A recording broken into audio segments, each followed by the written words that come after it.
नमस्कार शेतकरी बांधवांनो, मी बापू बिडगर आणि मराठी दरबार या आपल्या यूट्यूब चॅनलमध्ये आपले मनापासून स्वागत आहे. तर बघा, राज्यातील शेतकऱ्यांना सहकारी कृषी पतसंस्थांमार्फत व्याजदरात वसुलीशी निगडीत प्रोत्साहनात्मक सवलत देण्याचा एक शासनाचा निर्णय 24/11/1988च्या शासन निर्णयाद्वारे घेण्यात आलेला आहे. त्यानुसार बघा, दिनांक 2 नोव्हेंबर 1991च्या शासन निर्णयानुसार डॉक्टर पंजाबराव देशमुख व्याज सवलत योजना दिनांक 1/4/1990 पासून पीक कर्ज घेतलेल्या शेतकऱ्यांना लागू करण्यात आले आहे. आता बघा, या योजनेअंतर्गत सहकारी कृषी पतसंस्थेकडून पीक कर्ज घेणाऱ्या व त्याची प्रतिवर्षी 30 जूनपर्यंत संपूर्ण परतफेड करणाऱ्या शेतकऱ्यांनाच ही सवलत योजना लागू आहे. म्हणजे थोडक्यात सांगायचं झालं तर जे शेतकरी नियमित कर्जाची परतफेड करतात त्या शेतकऱ्यांना ही योजना लागू आहे.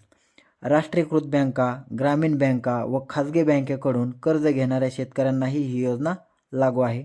मात्र शेतकऱ्यांनी हेही लक्षात ठेवायचं आहे की थकीत कर्जात तसेच मध्यम मुदत व दीर्घ मुदत कर्जात सदरची योजना लागू नाही. या योजनेअंतर्गत शेतकऱ्यांना सहकारी कृषी पतसंस्थांमार्फत व बँकांमार्फत मिळणाऱ्या पीक कर्जावरील व्याज दराशी निगडीत व्याज सवलत देण्यात येत आहे.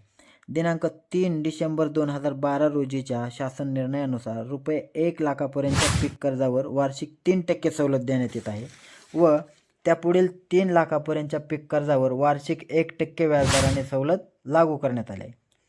तसेच महाराष्ट्र शासनाने 11 ऑगस्ट 2021 रोजीच्या शासन निर्णयाद्वारे रुपये 3,00,000पर्यंत अल्पमुदत पीक कर्ज घेऊन त्याची मुदतीत परतफेड करणाऱ्या शेतकऱ्यांना 3% वार्षिक व्याज सवलतीचा लाभ देण्यात येत आहे.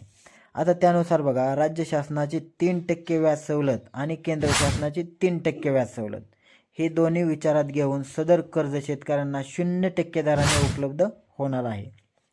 डॉक्टर पंजाबराव देशमुख व्याज सवलत योजनेअंतर्गत सन 2024-25 मधील 300 कोटी अर्थसंकल्पीय तरतुदीपैकी 135 कोटी एवढा निधी वितरित करण्यात आला आहे. आणि आत्ताचे जे निर्णय शासनाने घेतलेला आहे त्यानुसार बघा, राज्य शासनाच्या धोरणात अनुसरून डॉक्टर पंजाबराव देशमुख व्याज सवलत योजनेअंतर्गत जो उरलेला अर्थसंकल्पीय निधी होता तो होता 165 कोटी आणि त्या 165 कोटी निधी वितरित करण्याला शासनाने GR काढून मान्यता दिलेली आहे. त्यामुळे बघा, नियमित आणि वेळेत कर्जाची परतफेड करणाऱ्या शेतकऱ्यांसाठी ही अतिशय शासनाची चांगली योजना आहे. त्याच्यामुळे या योजनेचा फायदा नियमित कर्जफेड करणाऱ्या शेतकऱ्यांना नक्कीच होईल, यात शंका नाही. तुर्तास धन्यवाद.